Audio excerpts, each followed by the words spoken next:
All right, let's get into it. Today, we're going on a bit of a journey. We're taking your Go app from the comfort of your laptop and throwing it into the wild, unpredictable world of production. This is where things get real. So, you've got your Go app talking to PostgreSQL. It runs, it works, the tests pass, great. But here's the million-dollar question. Is it really ready? Is it ready for thousands of users, for random restarts, for handling huge amounts of data without collapsing? That's the gap we're going to close today. First things first, we need to build a strong foundation. We're going to fortify our connections. This is all about dodging those early, rookie mistakes that lead to nasty things like resource leaks and chaotic shutdowns. Okay, let's talk about the absolute #1 thing most people get wrong at first, SQL.db. You see this, and your brain says database connection. But it's not at all. Think of it as a smart, self-managing pool of connections. It's a team of workers, not a single pipe. Getting this mental model right from the start is absolutely crucial. So, if it's a pool, how do you manage it? Well, you've got these 3 main control knobs. Set max open cons is your emergency brake. It stops your app from hammering your database into the ground. Set max idle cons is like keeping a few taxis waiting at the stand, ready to go. It makes things way faster. And set con max lifetime. That just keeps things fresh, automatically retiring old connections before they cause weird, hard-to-debug problems. Right, so our app is running strong, but what happens when it's time to deploy a new version or just restart the server? You can't just, pull the plug. That's how you get corrupted data and leak resources.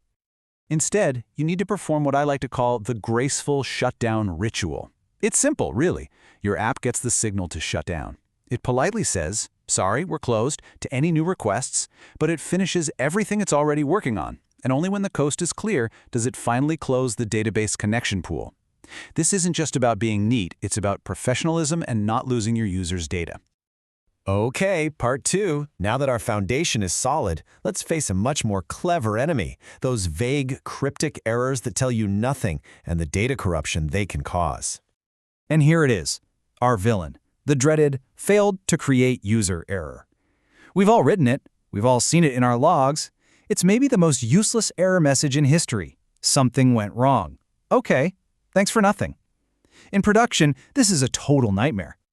Exactly. This is what we need to know. Why did it fail? Did the database go away? Did I screw up the SQL? Or, and this is super common, did the user try to sign up with an email that's already taken? A production-ready app has to know the difference so it can respond intelligently. And here's the little bit of magic to do just that. You catch the generic error, but then you try to see if it's a specific pq.error from the Postgres driver. If it is, you can actually inspect its error code. For example, code 23505 specifically means unique violation. Bam! Now you can tell the user that email is already in use, instead of just shrugging your shoulders. Game changer. So, handling errors is one thing. But what about preventing data from getting messed up in the first place? Think about transferring money. You have to take money from one account and put it into another. What if the app crashes after the first step? That's where transactions come in. They are your shield. It's all or nothing. Both steps succeed or neither of them do. Period. Now you could manually juggle begin, commit, and rollback everywhere, but it gets messy fast, and it's easy to forget something. The real pro move, write a simple helper function. This function wraps up all that logic for you. It starts the transaction, runs your code, and, crucially, if anything at all goes wrong, it automatically rolls everything back. It's clean, it's safe, and you'll thank yourself later. All right, our app is now tough as nails. It's reliable, it's safe. But is it fast? Is it ready to scale? In this final part, we're shifting gears from defense to offense. Let's make this thing fly. First, you gotta choose your engine. For a long time, libpq was the standard. It's the old guard, it works, it's reliable. But the community has moved on, and for good reason. The new champion is PGX.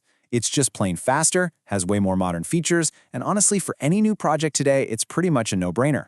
It's a straight-up performance upgrade. And now, for our final boss battle, the silent killer of scalability, out-of-memory errors. Picture this. You need to generate a report from a table with 5 million rows. The naive approach? Load all 5 million rows into memory at once. And that's when your app just dies. No warning, just crash. The way to defeat this beast is to stream the data. Don't try to put everything in a giant shopping cart. Instead, think of it like a conveyor belt. You use query context to get the rows, and then you loop through them one single row at a time. Process it, then move on to the next. Your memory usage stays flat and tiny, no matter if you're processing 100 rows or 100 million. This pattern is absolutely essential for writing scalable code. And that's it. We've made it through the journey. You've faced the trials, you've geared up for scale, and you've emerged as a master builder with a brand new professional-grade toolkit. So let's just take a quick look at the new powers you've got in your arsenal. You now know how to properly configure connection pools, how to shut down cleanly, how to handle errors with precision, how to protect your data with transactions, why you should pick a modern driver, and how to stream data efficiently. These aren't just tricks. This is the stuff that separates the pros from the amateurs. You know, the big takeaway here is that you've leveled up. You're not just writing code that happens to work on your machine anymore. You're engineering systems that are designed to be resilient, performant, and ready for all the chaos the real world can throw at them. So, I'll leave you with this final thought. Take a look at your current project. After everything we've talked about, what's the very first one of these practices you're going to put into your own code? Because that first step is how the journey to becoming a master builder really begins.